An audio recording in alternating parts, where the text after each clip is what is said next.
కామెడీగా, చాలా చిత్తం లోతుగా చూస్తే కామెడీగా ఉంటుంది. మీరు చూశారుగా, సీజ్ ది షీప్. హీరో పలికిన డైలాగా ఇది, కామెడియన్ పలికిన డైలాగా? మరి మా మా కూటమి వాళ్ళంతా మా హీరో అంటున్నారు. సీజ్ ది షిప్ అంటే షిప్ సీజ్ అవ్వాలిగా, సీజ్ కాల అవ్వదు.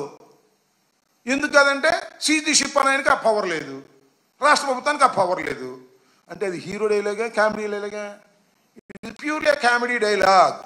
కాబట్టి ఈ సందర్భంగా నేను చెప్పదలుచుకున్నది ఏమిటి అంటే, చంద్రబాబు నాయుడు గారు వ్యవస్థల్ని భ్రష్టు పట్టించి, వ్యవస్థల్ని తనకు అనుకూలంగా వాడుకుని, తన కుమారుడికి ఏదో కట్టబెట్టాలి, అధికారంతో పాటు వేలాది కోట్ల రూపాయలు కట్టబెట్టాలనేటువంటి దుర్బుద్ధితో ఇవాళ ఈ కార్యక్రమం అన్నీ చేస్తున్నారు.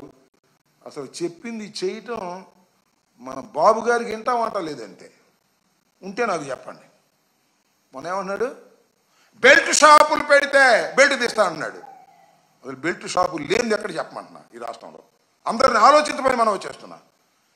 బ్రాందీ షాపులు ఎవరైనా ఓటలు అడిగారా, డొక్క పగలు తీసేస్తానంటున్నాడు. అడగనోడు ఎవడో చెప్పమంటున్నా నేను ఈ రాష్ట్రంలో. మీ తెలుగుదేశం ఎమ్మెల్యేలు అడగని వాళ్ళు ఎవరో చెప్పండి. అడగని వాళ్ళు ఎవరైనా ఉంటే వాళ్ళకి పెద్ద సన్మానం చేద్దాం. కానీ ఊరుకోడంట చంద్రబాబు నాయుడు గారు బెల్ట్ షాపుల గురించి కానీ, లేకపోతే మందు షాపుల గురించి కానీ ఎవరైనా ఓటర్లు అడిగితే సహించే ప్రశ్న లేదంట. బీంకాలు పలుకుతా ఉన్నాడు పీటర్ దొరలాగా. అందరూ కొట్టుకు తినే బాచి బయలుదేరి విపరీతంగా కొట్టుకు తినేటువంటి పరిస్థితుల్లో ఇవాళ ఉంటే మీరు ఇవాళ మాట్లాడతారు. అంతేకాదు, అసలు ఏంది బియ్యంలో గొడవ ఏంది? సరే, కాకినాడ సీపోర్టు నువ్వు కాల్ చేయడానికి ప్లాన్ వేసి బియ్యాన్ని దగ్గరికి చీమలు పంపినట్టుగా మా పవన్ కళ్యాణ్ పంపావు అనుకో, అది వేరే విషయం. బియ్యం దగ్గరికి చీమలు వెళ్తాయి కదా, అట్లా వెళ్ళారు. చివరికేమో పెద్ద చేప పట్టుకోవాలని చంద్రబాబు గారు తాపత్రయ పడిపోతున్నారు. బియ్యంలో వాటర్ ఏంది ఎవరికబ్బా నాకు చెప్పు. నేను మనవి చేస్తున్నా, ప్రతి నియోజకవర్గంలోనూ 20 లక్షలు, 30 లక్షలు, 10 లక్షలు, 5 లక్షలు తీసుకొని ఎమ్మెల్యే ఎవరో ఒక పేరు చెప్పమంటున్నాను నేను తెలుగుదేశం మొత్తంలో. టోటల్గా రైస్ ఎక్కడైతే ఉత్పత్తి జరుగుతుందో ఈ పీడిఎఫ్ రైస్లో మొత్తం వాటాలు తీసుకొని కాలం గడుపుతూ ఉంటే నువ్వేమో భీకర పోరాటాలు చేస్తున్నటువంటి ఫోజు పెడితే ఏం చెప్పాలి నాకు అర్థం కానటువంటి పరిస్థితిని మనం చేస్తున్నా. అదేమంటే మొన్న ఏదో పయ్యావుల కేశవులు గారు ఫైనాన్స్ మినిస్టర్, ఆయన బియ్యం కూడా అంట, ఆయన షిప్ మొన్న వెళ్ళిపోయింది, సర్టిఫై చేశారు. మేము చెప్పిన తర్వాత అన్ని బ్రహ్మాండంగా తోసేయమని తోసారు. మళ్ళీ అప్పుడు షిప్ లోడ్ అవుతుంది. పయ్యావుల కేశవ్ గారు అంటాడు, మా బియ్యం కూడా ఎప్పటి నుంచో చేస్తున్నాడు కానీ బాయిల్డ్ రైస్ చేస్తాడు తప్ప రా రైస్ చేయడని. చేసేదంతా రా రైసే. నిరూపించడానికి మేము సిద్ధంగా ఉన్నాం. అదేమంటే నాకును మా నానికి చెక్ పోస్ట్ ఇస్తా అంట, మేము చెక్ చేసుకోవాలంట. మాకు చెక్ పోస్ట్ ఇస్తాం, మేము చెక్ చేసుకుంటాం. మరి మీ ప్రభుత్వం ఏం చేసింది? గుడ్డి కూరల పళ్ళు తోముతుంటుందా మేము చెక్ చేసుకుంటే? ప్రభుత్వం చేసింది ప్రభుత్వం చేయాలి, గాడి చేసింది గాడి చేయాలి, కుక్క చేసింది కుక్క చేయాలి. మీరు చేయాల్సిన పని చేయకోకుండా మమ్మల్ని చెక్ చేసుకోవడం అంటే మీ దొల్లతనం. మీ దగ్గర సరుకు లేదు, సరుకు లేకుండా మీరు మాట్లాడుతున్నారు. దోపిడీ రాజ్యం ఇది. తెలుగుదేశం అధికారంలోకి వచ్చిన దగ్గర నుంచి దోపిడీ చేయటమే పనిగా పెట్టుకున్నారు. ఏదో ఒక విధంగా వైఎస్ఆర్ కాంగ్రెస్ పార్టీ నాయకుల్ని కానీ, వైఎస్ఆర్ కాంగ్రెస్ పార్టీకి సంబంధించినటువంటి సంస్థలను కానీ ఇబ్బంది పెట్టాలనే దుర్బుద్ధితో ప్రయత్నం చేసే కార్యక్రమంలోనే అరబిందో ఫార్మ్స్ని కూడా ఇబ్బంది పెట్టే కార్యక్రమంలో కేవీ రావు గారిని ఉపయోగించుకొని అడ్డం పెట్టుకొని ఈ కార్యక్రమాన్ని చేస్తున్నారు. ఇది ఫ్యాక్ట్ అండి. కంపెనీలు ఎన్ని మారుతున్నాయి, ఎంతమంది షేర్లు అమ్ముకుంటున్నారు. చంద్రబాబు అమ్ముకోలేదా? చంద్రబాబు అమ్ముకున్నా లేదా? అక్కడ దగ్గర రామోజీరావు గారు తమ షేర్లు అమ్ముకోలేదా? నాకు తెలియకడుగుతా. షేర్లు అమ్ముకోవడం, కొనుక్కోవడం, మళ్ళీ ఈ వచ్చిన డబ్బులని 449 కోట్ల రూపాయలు అరబిందో వాళ్ళు కేవీ రావు గారికి ఇస్తే అవి తీసుకెళ్ళి ఇంకో తోట ఇన్వెస్ట్ చేసుకొని ఆయన లబ్ధి పొందాడు. ప్రభుత్వానికి 20% వాటా ఉంది. ఆ రోజున చంద్రబాబు నాయుడు గారు కేవీ రావు కట్టబెట్టే రోజున మొత్తం అంతా కట్టబెట్టి 20% నామినల్ ప్రైస్ ఏమో దీనికి పెట్టి చేశారు.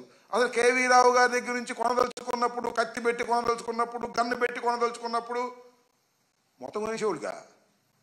51% కొనేస్తే మొత్తం అంతా వెళదే కదా. చంద్రబాబుకి అలవాటు. చిట్ ఫండ్ సంస్థలో సహాయకుడిగా ఉన్నాడు కదా జేజే రెడ్డి అని. ఆయన కుటుంబం దగ్గర కత్తి పెట్టాడో, గన్ పెట్టాడో, కర్ర పెట్టాడో పెట్టి ఆ మొత్తాన్ని లాక్కుని చేశాడనేది జేజీ రెడ్డి వారసులు వచ్చి కంప్లైంట్ ఇచ్చారు, కేసు రిజిస్టర్ అయి ఉంది. దాని మీద కూడా ఎంక్వైరీ జరుగుతుంది, గుర్తుపెట్టుకోమని మనం చేస్తున్నా. ఈ విధంగా వ్యవస్థని భ్రష్టు పట్టించి వ్యవస్థలను మేనేజ్ చేసి ఏదో ఒక విధంగా బురద జల్లాలనేటువంటి కార్యక్రమంలో చంద్రబాబు నాయుడు గారు పనిచేస్తున్నారు. అరబిందో కంపెనీలో వారు కొన్నటువంటి షేర్లు చట్టబద్ధమైనవనేది అందరికీ తెలిసినటువంటి సత్యమైన ఏదో ఒక విధంగా పోలీసు యంత్రాంగాన్ని తనకు ఉపయోగించుకొని పిచ్చి కంప్లైంట్లన్నీ కూడా రిజిస్టర్ చేసి కేసులతో ఇబ్బంది పెట్టాలనేటువంటి పరిస్థితులు ఉన్నారు. పోలీసు వ్యవస్థ కూడా సక్రమంగా పనిచేసే విధంగా ఉండాలి తప్ప డీజీపీ గారికి మళ్ళా చెప్తున్నా, ఆల్ ది ఐపీఎస్ ఆఫీసర్ మళ్ళా చెబుతున్నా, ఇచ్చిన ప్రతి కంప్లైంట్ రిజిస్టర్ చేస్తారు. మేము ఇచ్చామే కంప్లైంట్స్, నేను స్వయంగా వెళ్ళి ఇచ్చానే, సోషల్ మీడియాకు సంబంధించింది. ఒక్కటైనా మీరు రిజిస్టర్ చేశారా అని అడుగుతా ఉన్నా. చెయ్యరు, చూస్తాం. చేయకపోతే దానికి మార్గాలు ఉన్నాయి. కాబట్టి పోలీసు వ్యవస్థను అడ్డం పెట్టుకొని రాజ్యాధికారంతో మీరు ఏదో చేయాలని తాపత్రయపడుతున్న మీకు రాబోయే కాలంలో గట్టి గుణపాఠం చెప్పేటటువంటి పరిస్థితి కూడా వస్తుందనే విషయాన్ని దయచేసి మర్చిపోవద్దని కూడా ఈ సందర్భంగా నేను చెప్పదలుచుకున్నాను. ఓకే,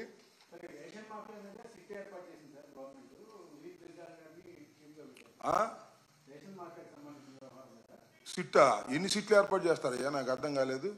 అదేంది, దాని పేరు ఏంటండి? గంజాయి. గంజాయి మీద ఏదో ఈగలంట, పేర్లు బ్రహ్మాండంగా ఉన్నాయి. గంజాయి మీద ఈగల్, దీని మీదేమో సిట్టు, మన లడ్డు మీద ఒక సిట్టు. ఏమని నేను తెలియకూడదు, చెప్పండి ఒక మాట. హోంమంత్రి గారు ఏమన్నారు పాపం అంటారులే మైక్ ముందు. గంజాయి 100 రోజుల్లో గంజాయి లేని రాష్ట్రాన్ని ఏర్పాటు చేస్తాం. ఎన్ని రోజులు అయింది ఇప్పటికే? ఎక్కడ దొరకలేదు గంజాయి? చెప్పండి నాకు. గంజాయి దొరకలేదా? గుండె మీద చేసి చెప్పండి హోంమంత్రి గారిని, డీజీపీ గారిని.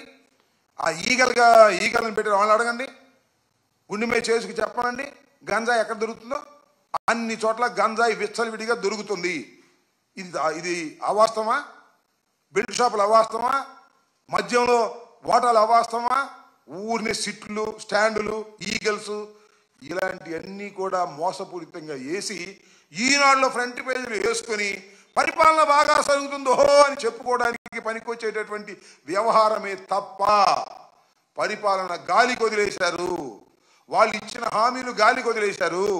అన్ని గాలికి వదిలేసి డబ్బులు లెక్కేసుకుంటున్నారు.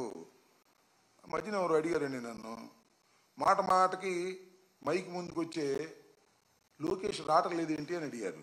ఆ పక్క ఆయన ఇంకో ఆయన అంటాడు, లోకేష్ గారు ఇప్పుడు రాడండి, క్యాష్ లెక్కేసుకునే పనిలో ఉన్నారు, రహస్యంగా ట్రాన్స్ఫర్లు, మామూళ్ళు, ఇలాంటి బినామీలు, వ్యాపారాలు, ఈ డబ్బులన్నీ లెక్కేసుకునే బిజీలో ఉన్నారు, ఆయన బయటికి రారు అని.